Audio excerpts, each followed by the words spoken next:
महाभारत 17 पूछा द्रौपदी ने। मदन मोहन तरुण द्वारा लिखित एवं उन्हीं के द्वारा पठित। वन के मार्ग पर चलती हुई स्वयं को समझ नहीं पा रही थी द्रौपदी। अपने भीतर उठते उठते तूफानी प्रश्नों से टकरा रही थी द्रौपदी। युधिष्ठिर ने धर्म के नाम पर जो भी किया उसे पचा नहीं पा रही थी द्रौपदी। द्रौपदी रुकी, जरा झुकी, मुड़कर देखा युधिष्ठिर की ओर। झुका ली गर्दन धर्मराज ने, सह नहीं सके उस दृष्टि का उत्ताप। बहुत प्रयास कर रोका द्रौपदी ने अपने आप को। फिर चल पड़ी, किंतु भीतर था अनंत प्रश्नों का अनवरत उठता भूचाल, जो रोके नहीं रुकता था। झेल नहीं पा रही थी द्रौपदी यह तूफान। आखिर मौन के चट्टानों को तोड़ दिया उन तूफानों ने। द्रौपदी ने पूछा युधिष्ठिर से विकट सवाल, धर्मराज, कैसा था यह आपका आचरण, जिस अधर्म पर था धर्म का आवरण, जिसने धूल में मिला दी सबकी गरिमा, क्षत विक्षत कर दिया सबका सम्मान।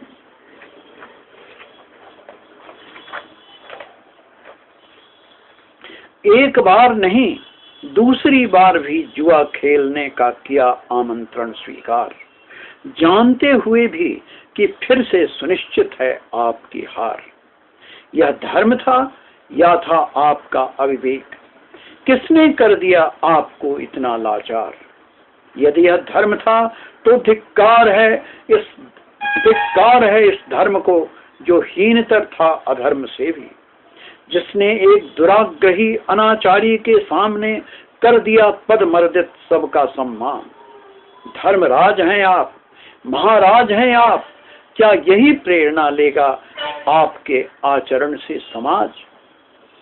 धर्मराज, यदि होगी चर्चा दुर्योधन दुशासन धृतराष्ट्र के दुष्कर्मों की,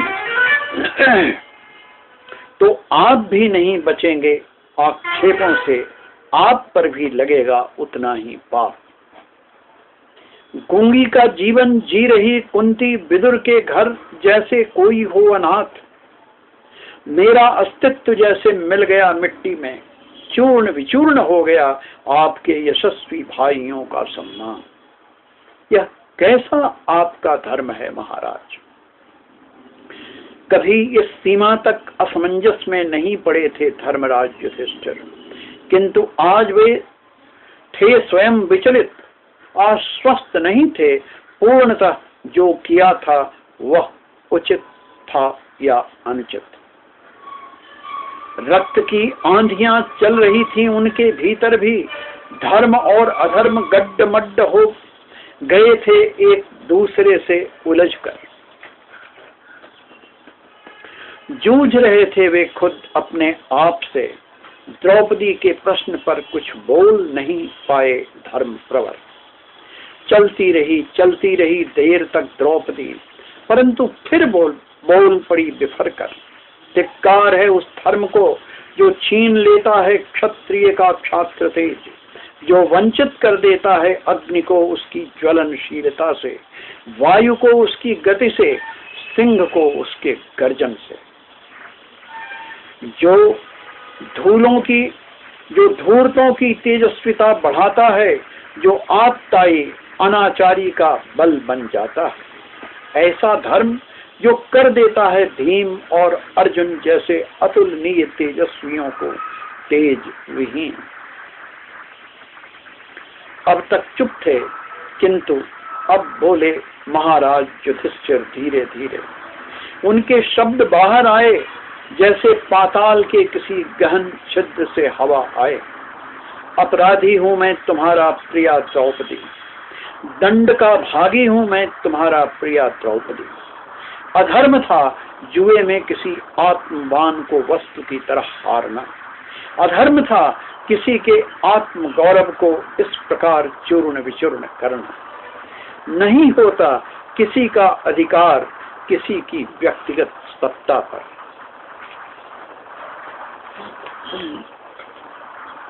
नहीं होता अधिकार किसी की गरिमा पर, महत्ता पर, परंतु यह अपराध जाने अनजाने में मुझसे हुआ, जिसका परिणाम कितना अपमानजनक, कितना भयावह हुआ। कभी नहीं रहा जुआ मेरे मनोरंजन का साधन, मेरा चरित्र था अध्ययन, मनन, चिंतन, किंतु सब जैसे किताबों में ही लिखा रह गया। मैं अपनी आत्म प्रवंचना की धारा में बह गया और साथ में बहा ले गया अपना घर परिवार, जन्म जन्म से अर्जित सबका आत्म गौरव सम्मान। अपराधी हूं मैं तुम सबका, जो भी दो दंड मुझे है स्वीकार। सुनकर भ्राता युधिष्ठिर की गहन पश्चाताप पूर्ण वाणी, रोक न सके स्वयं को, बोले आकुल हो महाबली भीम। शोक न करें तात श्री, अधर्म से धर्म की रक्षा के लिए अब युद्ध है अपरिहार्य। सौगंध है आपकी प्रिया द्रौपदी की, तब तक चैन नहीं लेंगे हम, जब तक वापस नहीं लाएं हम सबका छल से छीना सम्मान। पांवों से रौन दूंगा धृतराष्ट्र को सबंधु बांधव, आंसू बहाने को भी नहीं बचेगा कोई आसपास। यही होगा इतिहास का निर्णायक प्रतीक्षित पल, एक बार फिर होगा रावण वध। कहकर मौन हो गए महाबली भीम, मानो हाथ से धकेल रहे हों वनवास के 13 वर्ष। अधर्म से धर्म की रक्षा के लिए अब युद्ध है अपरिहार्य।